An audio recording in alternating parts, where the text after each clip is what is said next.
Welcome to CyberMAYnia, cyber talks with the brightest minds in cybersecurity. Discussing risks, AI, emerging threats, workforce challenges, and more. With your host, May Brooks. Hello and welcome to another episode of CyberMAYnia. With me today is the phenomenal Walter Speelman. Walter, how are you today? Doing good. Thank you for having me. Thank you for joining me. So, as you know, we always start these episodes in the same way, with you telling us a little bit about you, yourself, and your crazy story in cybersecurity. Okay, so Walter Speelman. I've been in IT/cyber for over 30 years. I'm old school. Started as IT. You started at 12, right? Pretty much. Actually, yeah, that's true. Technically, I wasn't getting paid for it, but yes. I actually lucked out. I was blessed to be in Silicon Valley Bay Area right when personal computers were first coming out in the early 80s. So my stepfather worked at Lockheed. And of course, him and all his engineering buddies were like, "Ooh, a $10,000 computer! I want one." And they were buying them. Of course, we didn't have one, but all his friends did. So of course, I was always eager to go over to, whenever he was going over to his friends' houses, his work colleagues, to jump over and say, "Let me go," because they would let me get on the computer.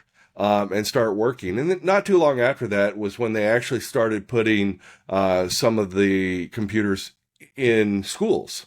Now, it was an entire classroom got one computer, and you had to divvy up time to be able to get on the computer. And it was kind of funny, too, because a lot of the teachers, it's like they didn't know what to do with these things. So they were you could tell they were kind of struggling, trying to figure out, okay, what are we going to have the kids do with these? So they came up with different project ideas and all. So of course, everybody was always wanting to stay after class. Normally it's like, I don't want to stay after class, detention. No, we were wanting to stay after class. We wanted to play with this new technology. And of course, eventually, you started actually seeing a room of computers. And of course, my lunch hours and any breaks and anything. Yeah, there was a group of us. We were in those rooms creating the first computer clubs, in the school. My first computer that was actually mine, I managed to convince my stepfather to buy one. It was the baby brother to the Commodore 64. It's called a VIC-20. Oh, wow, yeah. And I remember those. That was my first computer, and I would spend, hours and hours on it coding, and doing stuff. And I remember when I got for Christmas, I got an upgrade that I was asking for. I got the tape player to attach to it so I could actually save my programs to a cassette tape, which was hilarious. But yeah, so I've always had my, hands on a keyboard from early on. But then, ultimately, I went to school, was doing computer stuff in university and all, and then ended up, through a college job that I was doing manual drafting. Well, they had a CAD department doing computer-aided design work. Cool. I got involved in that, and that's actually what started my career, because the VP of the company was the system administrator, needed help. My background, I'd been already playing in computers nonstop, building them, programming them. So he kind of took me under his wing and started me down that path. And it's hilarious because the one thing really, it's like, what's that pivotal thing that was like, you're an IT person, or you're a tech person. And I still remember it to this day.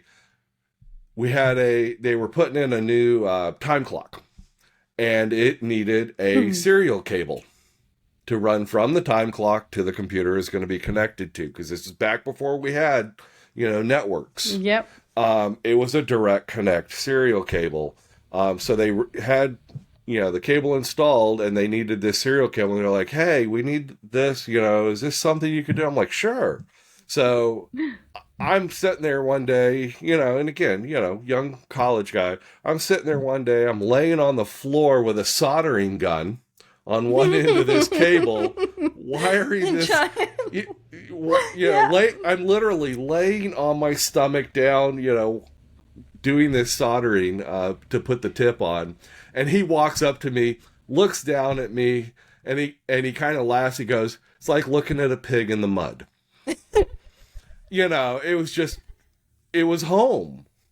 And yeah, from then on, my professional career was birthed into IT, kept going through different IT organizations to where now, I'm been working at the company I'm at now for over 27 years. Amazing. So, and of course cyber came to be, and they developed an organization around it. So I've, moved into that when that was created. But it was so funny because people, they think, oh, IT. And I've had this happen at Congress where we're talking to people who have a background. And they're like, well, I want to get into cyber. And we start talking to them about what they do in IT. And then we start picking out, you're already doing cyber. You're already already wearing multiple hats. Cyber's one of them already, and you don't even realize it. Yeah, absolutely. That's amazing. Just put a little clip note here. Every time you do this, it's heard. So now I'll okay. remove the marker and we can continue. Okay. Okay. So that's amazing. So you really start from the bottom. Like, I think a lot of people our age, we started from other things. I remember the first time someone told me, we need you in information security. We didn't even call it cyber. I was like, sure, but what's that? It wasn't a thing. So I want to ask you something, because it sounds like you started from love. Mm-hmm. You started with a lot of passion in this industry. And I want to ask you, after 30 years plus, 27 in the same organization, which is phenomenal, I think, what keeps you motivated and passionate about your work? Because anyone who knows you, and we'll talk a little bit about what you do, except for work, because you do a lot of things outside work, and that's one of the reasons I wanted you here today. What keeps you motivated after so long? For me, it's helping people. It's, helping them learn about something they didn't know already.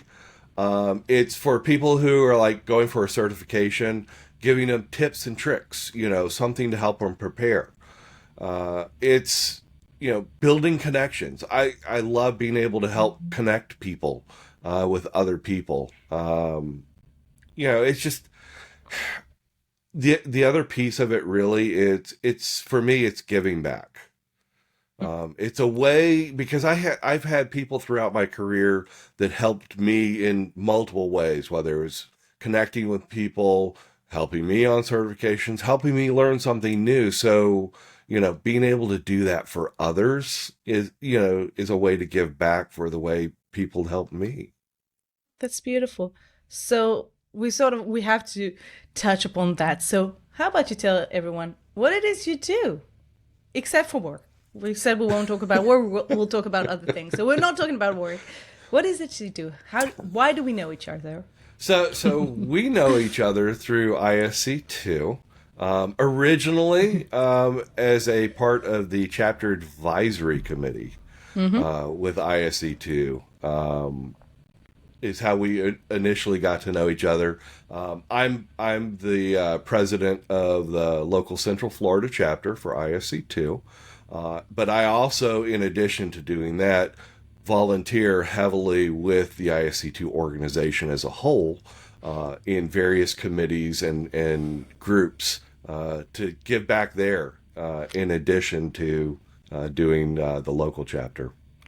That is beautiful. And you can see that you're still running on passion. It's something that has been very evident from every interaction we ever had with the CAC and in person as well, because we were fortunate enough to meet each other in person last Congress and hopefully next year as well.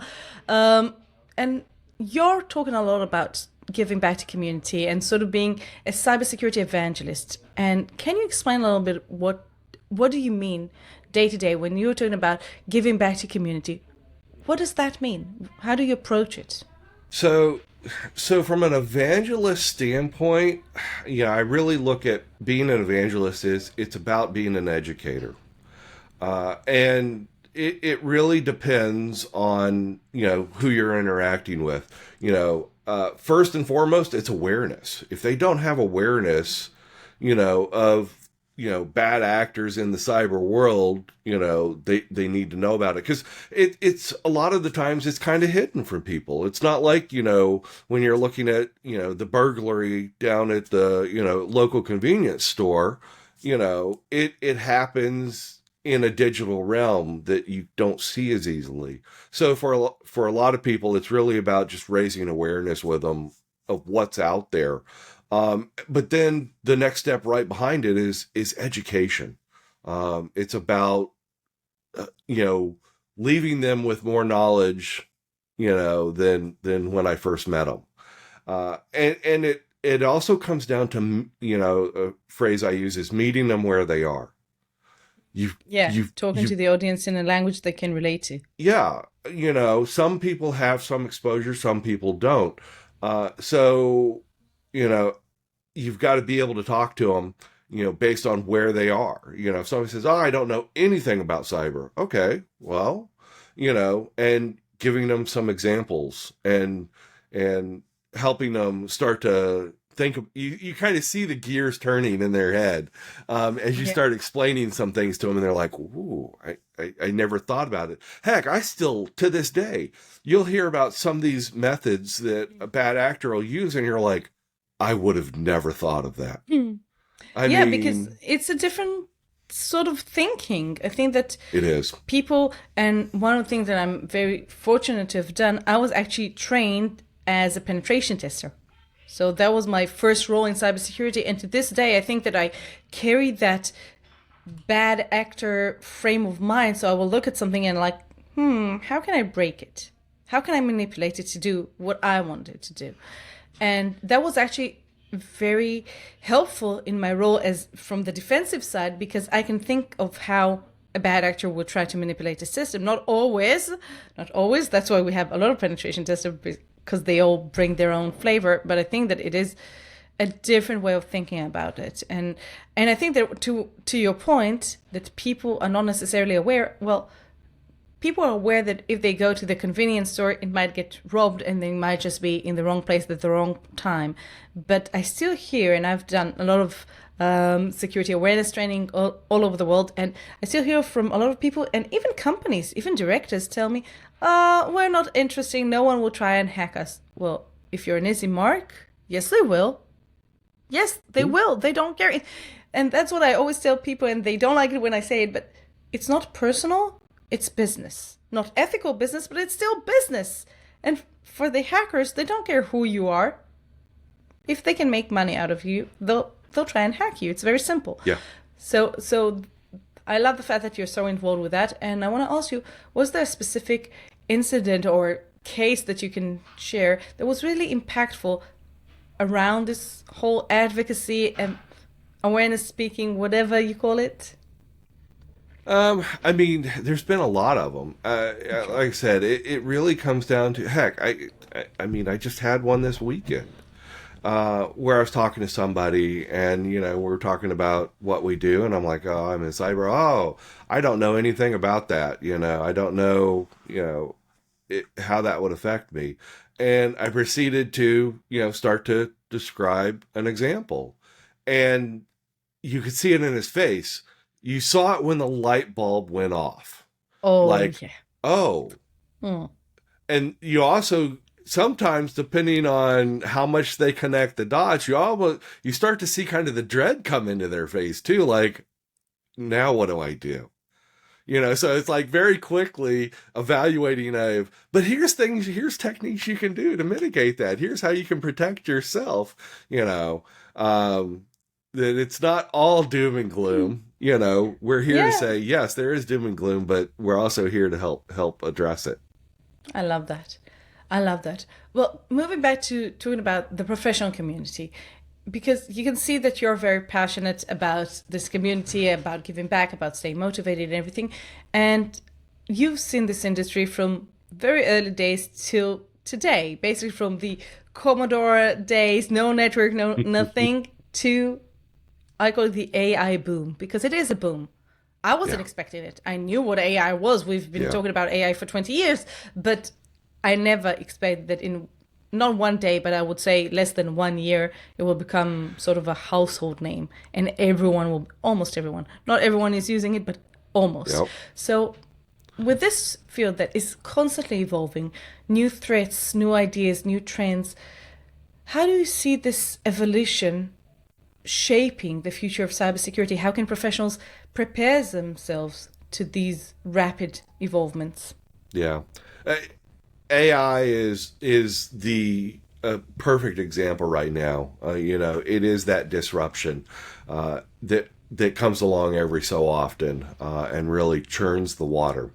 I think we're past, at least right now, a lot of the hype around it, and we're more into the, okay, how do we leverage this thing? How do we really start applying this?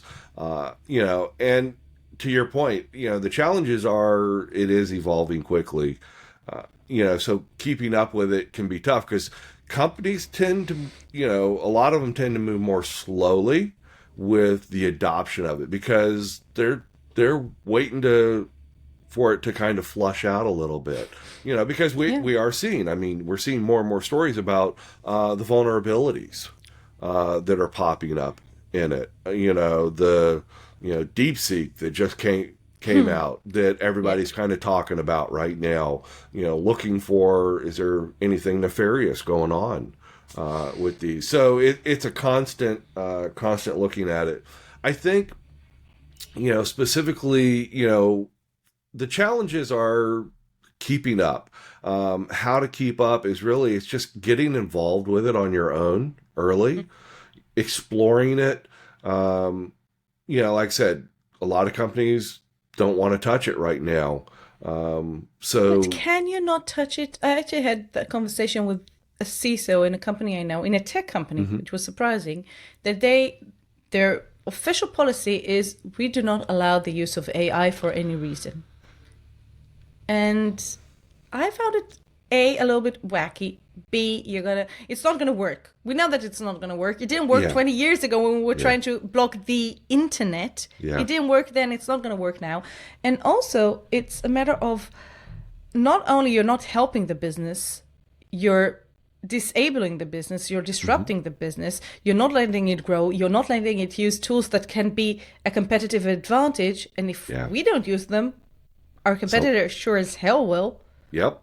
So how can we tackle that? How can we because there aren't any solutions. There are so many things for example, in AI, AI, of course, is an example, but I think it's a very relevant example. There's so many things that bad actors can do with it that no one has even thought about. Oh yeah. Well, and that's the thing. The bad actors are building their own environments and their own models with absolutely no controls on them. It can do anything and everything, and they will. Of course they will. And to your point, companies, if you need to start getting involved with looking at it. I understand it's a new technology, it's a disruptor. And of course, every tech company under the sun has AI driven this, AI driven that, which for a lot of companies, I think that's scaring them. And of course you throw in there it's a job killer, and it's like, it's not really a job killer. It's a job enhancer if you know how to leverage it properly. And I think that's the big key, is helping educate them that, you want to, control how you roll it out, but this can be an incredible job enhancing tool. And to your point, if you're not doing it, your competitors are, and then you're going to be behind. So I agree. From a business standpoint, you're going to want to do that. Now, some of the challenges around AI, and I'll say, some of the concerns I have is we're seeing a lot of AI go into, from a productivity standpoint, it's great. It's going in and it's doing a lot of what typically might be, from a cyber standpoint, entry-level analyst role activities. That is a concern I do have because, you know, we've got to figure out how we still get those people that experience. Oh, absolutely. Because how does somebody become senior if you just... If they were never juniors. Yeah. Yeah, I mean, I look at it kind of like, you know, here in the U.S. with the, you know, you've got minor league baseball teams and you've got major league. What are the minors for? It's for you to get your feet wet and build yourself up so that you can move up into the majors. You know, it's the same with cybersecurity. You know, you move into senior roles after going through the trenches. You know. I think that there are some things, and we're both educators, and there are things that I can teach you in class, but there are things that if you haven't experienced, I can explain till I'm blue in the face, what does a cyber incident look like? What is incident response? But until you experience it, that adrenaline rush, that uncertainty, the board breathing down your neck and screaming, "What's going on? What's going on?" Getting a phone call from a news from a journalist asking, "What's going on? What's going on?" Until you experience it, no matter how many times I tell you about it, it's not the same. And that's something that, as an educator, I can completely relate to what you're saying, because I think it will be a challenge, because I think pretty soon we won't really need tier 1 SOC analysts, for example, but tier 2 is not just a seniority thing, it's an experience thing. So we'll have to find ways to give people coming in enough experience, maybe in class, maybe using, I don't know, tools like ranges and stuff, to gap that bridge, to gap the fact that they've never experienced the tier 1, they've never made the mistakes of being a tier 1. And part of it may be, like in this case, really for them learning AI, learning how AI works, because then they understand the model that it's using when it's doing that tier 1 work. Yeah, but I think that a lot of it, especially the part that comes to experience, and if we're talking specifically about tier 1, is understanding the context. Yeah. Is understanding the business context. Like, it's not enough. I see an alert. If I see it in this company or in that company, the same alert can have very different implications. So I do need to understand what I'm seeing, not just the actual tech thing. I'm seeing this alert, but what does it actually mean? So I think that will be extremely challenging. And as you said, a lot of the AI tools are there to enhance productivity for cybersecurity professionals, but not only for cybersecurity professionals. Right. And I think in the traditional IT world, we were always concerned with shadow IT.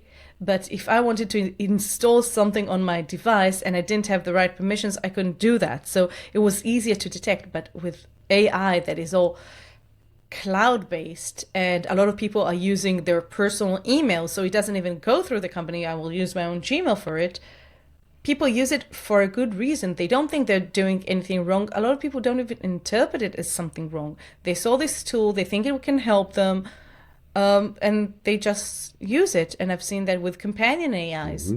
So many times I go on a meeting, some of them super classified meetings, and suddenly I see someone with this little AI companion and ask them, is it a company approved tool? Oh no, it's on my Gmail. Great!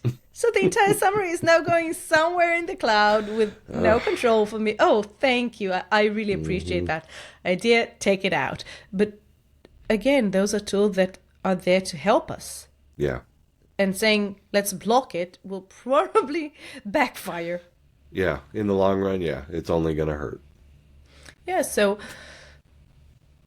what are your ideas about, because of education? I want to mention the chapter here, because as you mentioned, well, I know from previous conversations that we had, and maybe you'll shed some more light on that. I know that you do a lot of things to sort of help people start in cybersecurity in the chapter program.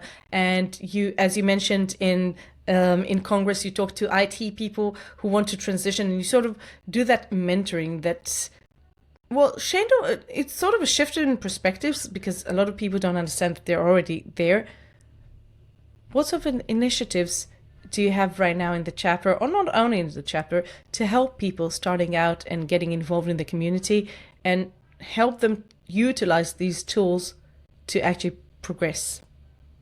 So, we constantly focus within the chapter on education.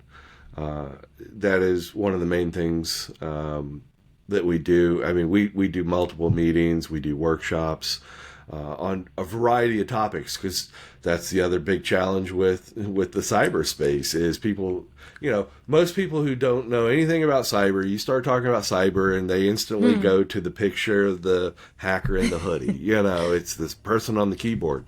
And sadly, there's people who, because that's what they think, they don't realize how much opportunity there is in cyber. So a lot of the times it's about educating them on how big cyber is, how there's a place, even if you're not a coder, there's places for you in cyber. There's, I do a lot of work with like data, doing analysis work and all. And, no matter where you look, there's management and oversight, there's, risk and compliance, there's doing, the vulnerability stuff, there's doing the pen testing, it's like there's all these different pockets. And the biggest challenge for a lot of people is, one, getting them exposed to just the breadth of areas that there is in cyber. And then basically, helping them with figuring out, what are the areas that you're like, oh, that is so cool. And there's other areas that are like, ew, I don't want to do that. Don't want to do that. That's actually, one of the reasons why we promote the Certified in Cybersecurity certification from ISC2 for a lot of people who don't have a lot of exposure yet to cyber, because we're like, that's a great opportunity to see a wide variety of what all there is in cyber, and you'll very quickly start honing in on pieces you like, and want to explore more, and pieces you're like, I don't necessarily want to go deep into that area. And I think it's also very important to think about your personality and what would make you happy, because some people, as I said, I started as a penetration tester. If you look at my personality, it's completely wrong for pen testing. I like big picture. I'm very good at looking at the big picture and analyzing what's going on, big picture. I don't like going into the bits and bytes. It's not it's not that there's anything wrong with that, but that's not what I enjoy. That's why I enjoy architecture. That's why I enjoy risk management. That's why I enjoy being a CISO. These are the sort of roles I enjoy because they're big picture, strategy, all of these things, board member. It's very different. And I wish someone would have told me 20-something years ago, stop focusing on these roles. They're not going to make you happy. I mean, I've done the job. I had the skills. I knew how to do it, but I wasn't happy. Yeah. I didn't enjoy it. And to that point, that's one of the things we always tell people, especially when they don't know a lot about it yet. They're like, oh, this is what I'm going to do. And I'm like, okay, I know myself and too many people who you can say, hey, what were you going to do in cyber? And then, say, what was your plans? What was your goal? And then now ask them what they do. And the odds are they are not doing what they originally said they were going to go in to do. Yeah. Cyber is, you're going to move. You're going to move around through cyber, and let it. Don't lock yourself into, this is all I'm going to do. No, that's a great starting point, but let the path take you, and it will. Oh, it will. And of course, the other thing, especially for people who are looking to get into cyber or transition into cyber, one of the things is that I kind of warn them about is you are going to always be learning. Yes. And, and I'll tell them, I'm like, if learning something just for the sake of learning something doesn't get you excited, cyber might not necessarily be the field you want to go into. And it has to do with, because it's evolving constantly so much, you have to continually be learning. And it has to excite you, because otherwise, because yes, some employers are wonderful about it and they allocate some time for continual education, but some employers don't. And I can understand that from a business point of view. I can completely understand it. But in cybersecurity, saying I don't have time, my employer doesn't give me the time to learn something new, so I won't, that's unacceptable, because you'll stay behind so quickly. You wouldn't believe how quickly you lose touch with what's going on in the industry. So I think that if you're not passionate about it, it's going to be a very annoying chore to start your day or finish your day opening your RSS feed and or going on your online group, whether it's Slack, WhatsApp, I don't care, wherever you are, Telegram, I don't care, and reading. You're not going to enjoy that, and if you're not going to enjoy that, you'll always be very mediocre. So you won't make the big money that people think that everyone is making in cybersecurity. No, the mediocre people will make okay money. I think it's a very sort of sad existence. Yeah. And it's funny because it's like, I know right along those lines, the challenge I have is there's so much knowledge from everywhere. I can't consume it all, so part of the challenge also becomes trying to figure out, okay, where and how can I get my data and keep up to date. Also what's actually relevant for you and what's not. I know that my biggest challenge is always, because I started in technology and I'm a tech geek, let's call it what it is. My biggest challenge is stop geeking out. You don't need to know that. You don't need a lab to start doing. And every few years I go there, I go down the rabbit hole. And actually when I moved, I actually said, I will never have a lab again. I have a lab. But I said, I will never have a lab again. That's it. You don't need...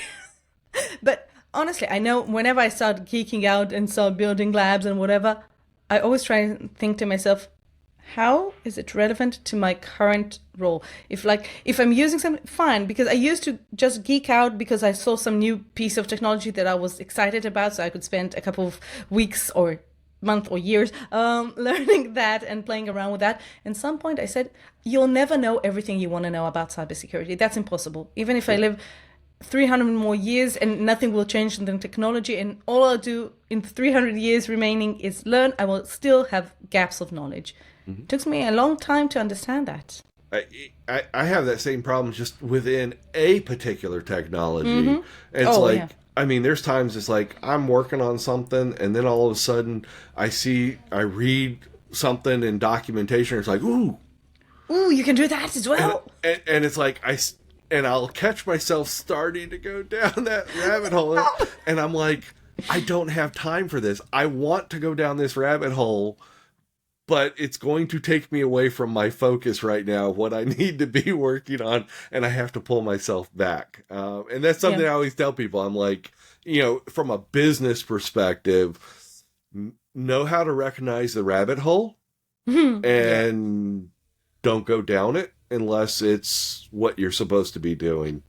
Well, I have to say that one of the things that helped me is every year, I sit down with myself, usually around December, and think, what are the skills that I want to build in the upcoming year? And how I'm going to do it. So I want to build this skill, how I'm going to do it. Now, when I see something new that I'm really excited about, I look and I will say, does this go into the plan? If it doesn't go into my annual plan, I have to decide, do I take something out, which sometimes happen, or do I add it? It has nothing to do with cybersecurity, but last week I found out there's a free, for parents in the school, there's a free spoken Arabic course for parents. Now, I used to study Arabic years and years ago, but I only studied what is like literature Arabic, which is not the same as spoken Arabic. Those are two completely different things. So it's almost like Latin and English, for those who don't know Arabic. And I always wanted to learn spoken Arabic. It's been something that's been on my to-do list for such a long time. And at first I said, yes, I'm definitely going. That's it. I'm signing up. That's it. And then I looked at my schedule and I was like, you have this course and this course. You're teaching here. You're working here. You have the board and you're studying French. You already studied Arabic again 2 years ago. And now you're studying French and you actually got to some sort of proficiency level that you wanted to take to the next level? No. next year is also a good year to learn spoken Arabic if you want to, but now you're not going to do that as well. So, Yeah. and it has nothing to do with cybersecurity, but that's the lifelong learning mode that I hope that most of my students, that I'm trying to instill to my students and to people I work with. You always have to evolve. You always have to take to the next level. And I have a question for you about that. A lot of people come into cybersecurity with a very clear path or unclear path. Some people grew into this industry like yourself, like myself. What are some of the most overlooked aspects in cybersecurity career development that you see? So I think one of the big ones is soft skills. It's, being able to communicate, and it depends, it's different person to person. I know a lot of deep technical people, that can run rings around me in a heartbeat, but they struggle in communicating with people because they can't get out of that technical talk. Yeah. So being able to develop those soft skills, those communication skills, understanding who your audience is and how they look at things, talking to, your leader is different than talking to an executive, and it comes to, and so it's a matter of understanding where they're coming from, what's important to them. If you're talking to a C-suite, they want to know, they're going to talk about risk. They want to talk about financial impacts to the company. What are the pitfalls that are going to get us into trouble? Can we avoid them? And if so, how? How much is going to cost? Exactly. Because you always want to make sure, as my friend Ben Malisow says, you always want to make sure you're not putting $100 lock on a $10 bike. Yep. Exactly. It's kind of pointless, so it's developing those soft skills, understanding your audience, knowing who to talk to. And then of course, as we've, discussed already heavily, always learning, keeping that learning, mindset and continually, going out. And then of course, my next thing behind all that is give back. For the people that have helped you, figure out a way to give back. I love that. How would you recommend someone, because I think a lot of people listening to us, especially the more techie people, and I heard that so many times, I want to hear someone else's perspective. But May, you're a good communicator. I can't do that. I will tell everyone listening, I wasn't. I really wasn't. I used to geek out. I used to only think about the tech. I really wasn't. It was something that I had to learn over the years, and not just communicating, soft skills in general. It wasn't my comfort zone, let's call it this way. And I want to ask you, because you also started in tech, and I'm guessing you had to develop those skills. How would you suggest someone listening to us, complete techie, how would you suggest they build those soft skills, that understanding those communication channels?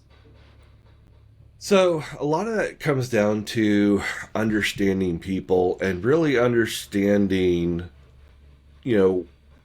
what's important to them. From a business perspective, for example, when your leader's saying, how much time is that going to take? What's the impact of that? They're trying to figure out, it's putting yourself in their shoes, really. Mm-hmm. And trying to understand why, what is the motive? What are they trying to get out of this question? Well, it's learning that they've got a laundry list of work lined up that's still waiting to get done. So they're trying to understand how much of an impact time-wise, something is going to be on you doing that work. We already touched on the executives. They're looking at it from to secure the company, how do we mitigate this risk and what's the cost going to be, and that evaluation. So it's really learning, that through the different areas and the different layers of a business, what is it they're asking? It's part of it's kind of trying to read between the lines. When they ask you a question, it's reading between the lines of, okay, what are they trying to get at? Some people are really good about, hey, what's this going to take time-wise? I mean, they'll flat out just say, what's this going to take? And real quick. Over time, it's knowing that, other leaders who might not be as clear asking their question, at the end of the day, why they're asking. Yeah, well, I think you can learn that. I think that I always tell my students that getting a business degree is a great way to understand business. But even if you don't get a business degree, there are so many resources out there. So find a free webinar or podcast or book about marketing, about business administration, about whatever, and start building your own curriculum. I can tell you that in my annual curriculum, I have different courses that have nothing to do with cybersecurity. Sometimes it will be actually, I think it was last year, I took a course about marketing. Not to become a marketer. I want to see how marketers think about moving people in specific directions to better understand things that I see in social engineering. When I started doing public speaking, I took a few courses about public speaking. And to this day, every single year, I take another course about public speaking. Sometimes it's online, sometimes it's professional, it's personal training, because there's always a next level. So I really wasn't a natural public speaker. I really wasn't. People don't believe me, but it's absolutely true. I had to work on that skill. I used to be terrified. If the one thing that I would say, that I always said that I would never, ever, ever do is teach and stand in front of a crowd. Those are the two things that I would never, ever, ever do. Well, that's what I do for a living for over 10 years now. So never say never. Yep. But those are skills that I had to develop, that I had to build. It wasn't easy. So that's sort of something I want to tell the audience. You can build those skills. Before we get to the to the pop quiz, I want to ask you a last question about all this giving back and the community and the chapter. And you've been involved. How long have you been involved with the chapter program? I've been with the chapter for 7 years now. Oh, wow.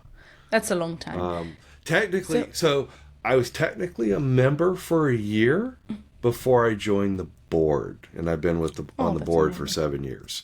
And I always tell people this. I'm like, I joined the chapter selfishly for CPEs. Fair enough. And it was because I had just gotten my CISSP, and I very quickly was going, 120 CPEs? How the heck am I going to do this? And I lucked out because Security Congress that year was going to literally be in my backyard. and they said, hey, at that time, they would pull volunteers from the local chapter first. So I immediately joined the chapter so that I would get an opportunity to volunteer at Security Congress, which I did. Never went to a meeting, though. Because it was it was way on the other side of town. It was an hour and a half, depending on traffic. So I never went to a meeting.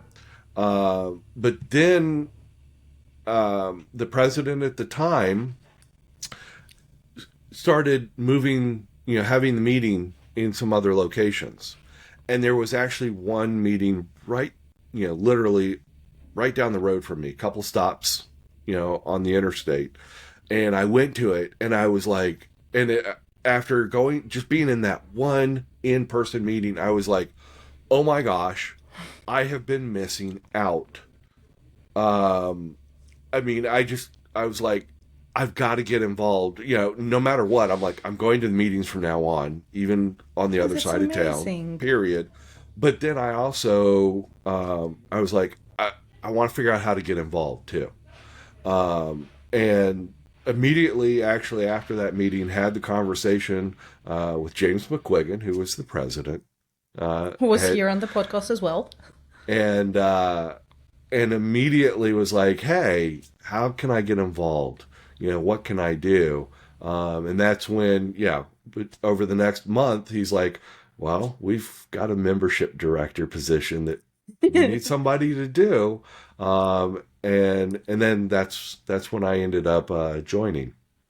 That's so amazing. I didn't know that story. You never told me that story. That's so amazing because I think a lot of people tell me, oh, I don't need to be part of a chapter. And I think people underestimate the power of community, the power of networking, the power of exchanging ideas with like-minded people. And I think people that are part of any membership association, I would say, and are active members and are participating in events, they're there to serve each other and to connect. And it's two brains are always better than one, and 350 or so, something like that you have now in the chat are definitely much better than one. So I think it's a wonderful thing to hear as someone who wasn't too involved into where you are today, leading the chapter. So I want to thank you for your service, by the way. Thank you. This is me putting on my my board cap. Fantastic. It was so amazing. But as you know, we can't finish this podcast without a rapid pop quiz. So the pop quiz is always super quick, short questions, short answers, whatever comes to mind. No wrong or right answers. Are you ready? Okay. Let's go. Okay. So what is the most rewarding part of your work in cybersecurity? For me, it's the chapter. It's giving back. It's helping educate. It's helping connect people. It's helping, people get to that next level that they want to achieve. It's beautiful. I've heard you say it before. It's when you get that feedback of I passed my exam, it's so or good. I got that job, or that's the excitement for me. That's beautiful. Amazing. If you could give one piece of advice for someone starting or even in the middle of their cybersecurity career, what would it be? So we've already harped on keep learning. Yes. But I did touch on the don't lock yourself into where you're going to be. Get your foot in the door and then see where the career takes you. Nice. I like that. Okay. What's a book or a podcast or a resource you'd recommend to any cybersecurity professional to read? There's so many. I tend, just for time, I tend to listen to podcasts a lot. So I tend to, it's a variety of things. I tend to listen to historical things, like Malicious Life is one. That's good. There's Hacked is another one. There's quite a few out there. Of course, the Sensuous Sounds of InfoSec is another great podcast to listen to. So because I tend to, because I'm working or I don't have a lot of time to be reading as much, I tend to listen to things where I'm driving or whatever. So I can tell you I already got the Scams, Hacking and Cybersecurity audio version. I need to listen to it. I haven't approved it yet, but it will come out as an audio version very soon as an audiobook. So there's something to look forward to. Fantastic. If your cybersecurity journey was a movie, what would be its title? Oh, gosh. Cybersecurity, it's not what you ever planned for. Nice. And last but not least, I want to make it a good one.